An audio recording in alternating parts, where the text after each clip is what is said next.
Hello students, आज हम देखेंगे क्लास 9 साइंस का 5th chapter fundamental unit of life. Fundamental unit of life की किसी भी लिविंग ऑर्गेनिज्म की जो फंडामेंटल यूनिट है वो क्या है। तो हम सबको पता है, जैसा कि हम पहले भी पिछली क्लासेस में पढ़ चुके हैं कि जो फंडामेंटल यूनिट ऑफ लाइफ है वो क्या है, सेल है। सेल जो है वो किसी भी लिविंग ऑर्गेनिज्म की फंडामेंटल यूनिट ऑफ लाइफ है, क्योंकि कोई भी लिविंग ऑर्गेनिज्म चाहे वो यूनिट सेलुलर हो या मल्टी सेलुलर हो, किसका बना होता है, सेल्स का बना होता है। तो सेल्स को अगर हम डिफाइन करना चाहें तो कई तरीके से कर सकते हैं। एक कि fundamental unit of life, cell जो है ये जो है एक फंडामेंटल यूनिट ऑफ लाइफ है, या फिर हम यूँ कह लें बिल्डिंग ब्लॉक्स ऑफ लाइफ, कि कोई भी लिविंग ऑर्गेनिज्म जो किसका बना होता है, लिविंग जो बिल्डिंग ब्लॉक्स है वो क्या है कि कोई भी लिविंग ऑर्गेनिज्म किसका बना होता है, सेल्स का बना होता है। या फिर structural and functional unit of life को हम क्या कह सकते हैं, सेल कहते हैं। जैसे कि मान लो मैं एग्जांपल दूं कि मान लेते हैं कि कोई भी लिविंग ऑर्गेनिज्म किसका बना होता है, या फिर एक दूसरे एग्जांपल के साथ पहले हम समझते हैं कि एक हाउस है। हाउस किसका बना होता है, हमको पता है रूम्स का बना होता है ना। और जो रूम है, रूम किसका बना होता है, वॉल का। और वॉल किसका बना होता है, ब्रिक्स का, है ना। तो ब्रिक जो है वो किसी भी हाउस की फंडामेंटल यूनिट होती है। इसी प्रकार से एक जो लिविंग ऑर्गेनिज्म है, एक लिविंग ऑर्गेनिज्म किससे बना होता है, ऑर्गन से, या फिर हम यूँ कह लें ऑर्गन सिस्टम से। और ऑर्गन किसका बना होता है, टिश्यूज से। और टिश्यूज किससे बना होता है, सेल से। तो हम ये कह सकते हैं कि जो सेल जो है वो किसी भी लिविंग ऑर्गेनिज्म की क्या है, फंडामेंटल यूनिट है। तो किसी भी लिविंग ऑर्गेनिज्म की जो फंडामेंटल यूनिट होती है वो क्या होती है, सेल्स होती है। अच्छा, ये तो बात हमें पता चल गई कि कोई भी लिविंग ऑर्गेनिज्म में जो फंडामेंटल यूनिट है वो क्या है, सेल्स है। लेकिन ये सेल जो शब्द है या फिर सेल की जो डिस्कवरी है सबसे पहले किसने करी थी और किस तरह से करी थी। तो एक साइंटिस्ट थे, उनका नाम था रॉबर्ट हुक।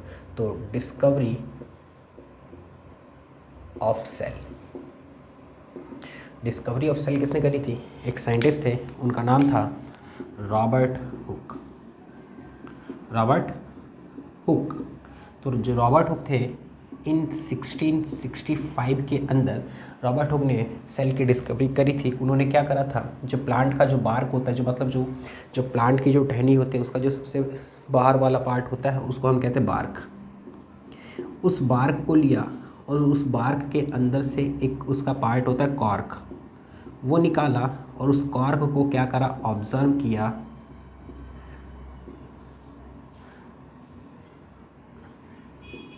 अंडर माइक्रोस्कोप, उसको माइक्रोस्कोप के अंडर ऑब्जर्व करने के बाद उन्होंने क्या देखा, कुछ इस तरह से स्ट्रक्चर दिखे। जो स्मॉल कंपार्टमेंट होते ना, उस तरह के उनको कुछ स्ट्रक्चर्स दिखे, या फिर जैसे कहें जो मधुमक्खी का छत्ता होता है, हनी कॉम्ब होता है, उसके जैसा उनको कुछ स्ट्रक्चर दिखाई दिया। ऐसे खाली बॉक्सेस दिखाई दिए। तो उन्होंने इसका कंपैरिजन हनी कॉम्ब से किया था। और इन जो स्मॉल जो ये खाली कंपार्टमेंट है, इसको उन्होंने क्या कहा था, एक लैटिन भाषा का एक शब्द होता है, उसका उन्होंने क्या कहा था, सेल कहा था। सेल का मतलब होता है स्मॉल कंपार्टमेंट। ठीक है, ठीक है। तो रॉबर्ट हुक ने क्या करा, बार्क लिया, बार्क में से कॉर्क वाला पार्ट निकाला और उसको ऑब्जर्व किया। खुद के बनाए हुए एक माइक्रोस्कोप के अंदर क्या करा, उन्होंने ऑब्जर्व किया था। और उसके अंदर कुछ इस तरह से स्ट्रक्चर दिखाई दिए, जो खाली कंपार्टमेंट होते हैं, इस तरह से स्ट्रक्चर उनको कुछ दिखाई दिए। और उसको उन्होंने क्या कहा, सेल कहा था, क्योंकि सेल का मतलब एक लैटिन भाषा में होते हैं स्मॉल कंपार्टमेंट। अब स्मॉल कंपार्टमेंट उन्होंने कहा था और सेल, तो सेल की डिस्कवरी कुछ इस तरह से हुई थी। और किसने करी थी, रॉबर्ट हुक ने। और जो ये एक चीज़ और जान लें कि जो रॉबर्ट हुक ने जो सेल की डिस्कवरी करी थी वो क्या थे, डेड सेल थे। कैसे सेल थे, डेड सेल की डिस्कवरी करी थी। तो हम यहाँ पर ये भी लिख सकते हैं, डिस्कवरी ऑफ सेल या फिर डिस्कवरी ऑफ डेड सेल।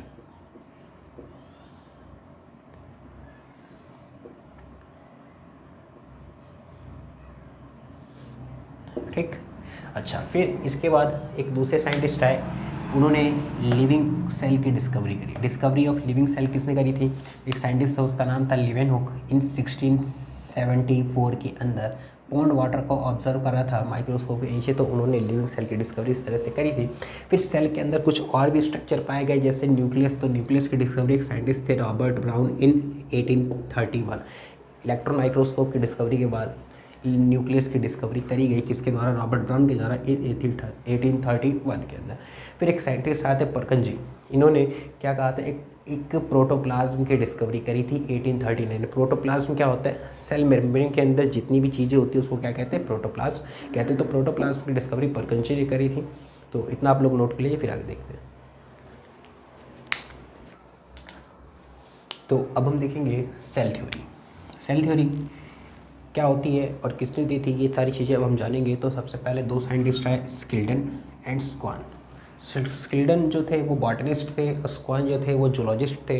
तो इन दोनों ने इन्होंने एनिमल के अंदर वही चीज़ सेम चीज़ ऑब्जर्व करी और इन्होंने प्लांट के अंदर जो चीज़ ऑब्जर्व करी इन्होंने एनिमल के अंदर वही चीज़ ऑब्जर्व करी। इसलिए इन दोनों ने मिलके एक बात कही, क्या कि all living organism are made up of cell. जितने भी लिविंग ऑर्गेनिज्म है, चाहे वो एनिमल हो या फिर प्लांट हो, वो सारे के सारे किससे बने होते हैं, सेल्स के बने होते हैं। और वहीं पे जो cells is the fundamental unit of life, जैसा कि हम चैप्टर के अंदर शुरुआत से पढ़ रहे कि सेल जो है फंडामेंटल यूनिट ऑफ लाइफ है, तो इन्होंने भी ये वाली बात बताई कि cell is the fundamental unit of life. ये दोनों बातें किसने बताई, स्किल्डन और स्वान ने बताई। और वहीं पे फिर एक दूसरे साइंटिस्ट आए, क्योंकि इनको ये नहीं पता चला, इन दोनों साइंटिस्टों को ये पता नहीं चल पाया कि जो सेल्स है वो इनिशियली कहाँ से ओरिजिनेट हो रहा है। तो ये बात जो थे, एक साइंटिस्ट थे विर्चो, उन्होंने बताई कि all cells are arise from pre existing cells, कि कोई भी सेल्स जो है वो एक नया सेल जो बन रहा है वो पहले से कोई एक सेल है उससे ही अराइज होता है। ऐसा नहीं है कि स्पॉन्टेनियस जनरेशन हो रहा है कि कोई भी सेल अपने आप बन जाए, नहीं। कोई भी सेल, मान लो ये कोई सेल है, इससे दो नए सेल बने, इससे कोई भी दो नए सेल बने, मतलब ये जो नए सेल बने ये ऐसा नहीं है कि अपने आप ओरिजिनेट हुए, स्पॉन्टेनियस जनरेट हुए, नहीं। पहले से कोई सेल एग्जिस्टेंस में था, उसी सेल से दो नए सेल बने। ये बात किसने बताई थी, विर्चो ने बताई थी। तो ये तीन बातें हमें याद रखनी है सेल थ्योरी के बारे में, क्या कि all living organism are made up of cell, सभी लिविंग ऑर्गेनिज्म सेल से बने होते हैं, cells is the fundamental unit of life. और तीसरी बात, all cells are arise from pre existing cells, जो है सारे सेल जो है प्री एग्जिस्टिंग सेल से ही अराइज होते हैं। अच्छा, तो ये तो बात हो गई सेल थ्योरी की। अब इसके बाद बात करते हैं कि जो लिविंग ऑर्गेनिज्म होते हैं कितने टाइप के होते हैं या फिर कितने प्रकार के होते हैं। तो जो लिविंग ऑर्गेनिज्म है हमको पता है दो टाइप के होते हैं, या तो वो यूनिसेलुलर हो सकता है या फिर दूसरा क्या हो सकता है, मल्टीसेलुलर। यूनिसेलुलर नाम से पता चल रहा है कि लिविंग ऑर्गेनिज्म सिर्फ और सिर्फ किसका बना होगा, सिंगल सेल का, एक सिंगल सेल का बना होगा। और मल्टीसेलुलर क्या होगा, एक मोर देन वन सेल्स का बना होगा। तो मल्टीसेलुलर ऑर्गेनिज्म भी दो तरह के होते हैं, एक सिंपल मल्टीसेलुलर ऑर्गेनिज्म और दूसरा है कॉम्प्लेक्स मल्टीसेलुलर ऑर्गेनिज्म। एक है सिंपल मल्टीसेलुलर ऑर्गेनिज्म और दूसरा है कॉम्प्लेक्स मल्टीसेलुलर ऑर्गेनिज्म। जो बात करते हैं एक एक करके, unicellular organism, these organism are made up of single cell, एक ही सेल्स के बने होते हैं। इसका एग्जांपल है अमीबा, बहुत छोटी क्लास से पढ़ते हुए आ रहे हैं। तो ये तो बात होगी यूनिसेलुलर ऑर्गेनिज्म की। अब बात करते हैं मल्टीसेलुलर ऑर्गेनिज्म की। जो मल्टीसेलुलर ऑर्गेनिज्म होते हैं वो एक से ज़्यादा सेल्स के बने होते हैं, है ना। तो these organism are made up of more than one cells, एक से अधिक सेल्स के बने होते हैं। वहीं पर बात करें सिंपल मल्टीसेलुलर, सिंपल का मतलब है बहुत ही सिंपल है, होगा बहुत सारे सेल्स का। तो ऐसा लिविंग ऑर्गेनिज्म जिसके अंदर एक ही प्रकार के सेल्स होंगे, सेम काइंड ऑफ सेल्स होंगे, लेकिन एक से ज़्यादा होंगे। तो देख सकते हैं these are made up of more than one cell, एक से ज़्यादा सेल्स के बने होते हैं, लेकिन जो सेल्स होंगे ऑफ सेम काइंड के होंगे। इसका एग्जाम्पल है स्पाइरोगायरा है, प्लेनिरिया, और भी बहुत सारे एग्जाम्पल हो सकते हैं। वहीं बात करें कॉम्प्लेक्स मल्टीसेलुलर की, ये भी बहुत सारे सेल्स के बने होते हैं, एक से अधिक सेल्स के बने होंगे, लेकिन जो सेल्स होंगे वो डिफरेंट काइंड होंगे।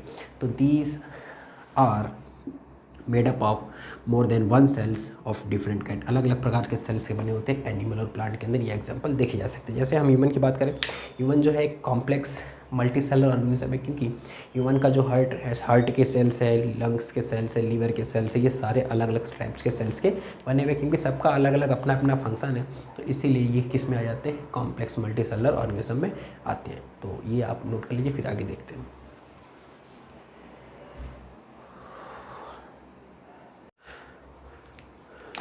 तो जैसा कि अभी हमने देखा टाइप ऑफ ऑर्गेनिज्म के अंदर हमने यूनिसेलुलर ऑर्गेनिज्म और मल्टीसेलुलर ऑर्गेनिज्म देखा। तो मल्टीसेलुलर ऑर्गेनिज्म के अंदर एक से अधिक प्रकार के सेल्स के बने हुए थे, है ना। तो जो सेल्स जो होते हैं ना, सेल्स में क्या होता है, the shape and size of cell are different according to their function they perform.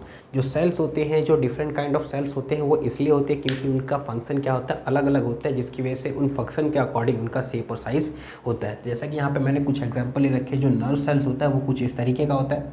इसका काम होता है क्या कि नर्व्स जो सिग्नल्स होते हैं उसके कंडक्शन का काम होता है। स्मूथ मसल्स हो गया, स्मूथ मसल सेल्स कुछ इस तरह से होते हैं, ओवम सेल जो होते हैं, जो एग सेल होते हैं वो इस तरह से होते हैं, कुछ आरबीसी जो रेड ब्लड सेल्स है वो इस तरह के होते हैं क्योंकि ये ऑक्सीजन के ट्रांसपोर्ट में हेल्प करता है, और स्पर्म सेल जो कि एक मेल गैमेट होता है ह्यूमन के अंदर वो कुछ इस तरह से होता है। तो जैसा कि हम देखेंगे कि अलग अलग टाइप के सेल्स जो होते हैं अलग अलग उनका साइज़ और शेप होता है क्योंकि उनके द्वारा परफॉर्म किए जाने वाला फंक्शन भी अलग अलग होता है इसीलिए। तो अब हम बात करते हैं जिस प्रकार से टाइप ऑफ ऑर्गेनिज्म की बात करें, हम टाइप ऑफ सेल्स की बात करते हैं। तो सेल्स दो तरह के होते हैं, एक प्रोकैरियोटिक सेल्स और एक यूकैरियोटिक सेल्स। प्रोकैरियोटिक जैसा नाम से पता चल रहा है, प्रो मतलब बहुत पहले, वो लिविंग ऑर्गेनिज्म जो अर्थ के ऊपर इनिशियली आए थे, बहुत पहले आए थे, तो उन लिविंग ऑर्गेनिज्म के अंदर जो सेल्स पाए गए उनको हम प्रोकैरियोटिक सेल्स कहते हैं।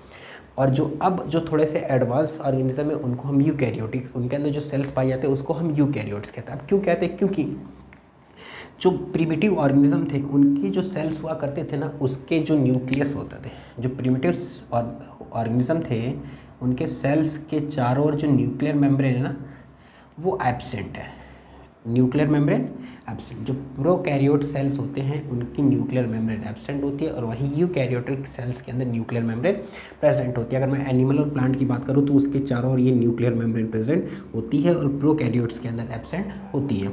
वहीं हम बात करें membrane bound organelles are absent, जैसा कि आगे हम पढ़ने वाले हैं कि जो लिविंग ऑर्गेनिज्म जो सेल्स होते हैं उनके अंदर जो साइटोप्लाज्म के अंदर कुछ मेम्ब्रेनस बाउंड ऑर्गेनल्स होते हैं, उसके कुछ फंक्शन भी पड़ेंगे। तो प्रिमिटिव ऑर्गेनिज्म के अंदर वो ऑर्गेनल्स जो है वो एब्सेंट थे और जो अब यूकैरियोटिक ऑर्गेनिज्म है उनके अंदर ये ऑर्गेनल्स क्या है, प्रेजेंट है। तो ये कुछ मेम्ब्रेनस बाउंड ऑर्गेनल्स होते हैं। जो साइटोप्लाज्म होता है ना, साइटोप्लाज्म के अंदर कुछ और भी स्ट्रक्चर्स पाए जाते हैं जो कि एडवांस इलेक्ट्रॉन माइक्रोस्कोप की डिस्कवरी के बाद हमने देखने को पाया गया था। तो वो ऑर्गेनल्स प्रोकैरियोट सेल्स के अंदर एब्सेंट होते और इसके अंदर क्या होते हैं, प्रेजेंट होते। अब जो इसके अंदर सेल डिवीज़न होता है वो बाइनरी फ्यूजन के द्वारा होता है, एक सेल से दो सेल बन जाता है, बाइनरी फ्यूजन के द्वारा होता है। और जो यूकैरियोट ऑर्गेनिज्म होते हैं उसके अंदर एक प्रोसेस होता है माइटोसिस और मियोसिस, इसके द्वारा होता है। ये माइटोसिस और मियोसिस हम बड़ी क्लासेस में जान इसके बारे में हमें पढ़ने के लिए मिलेगा, ठीक है।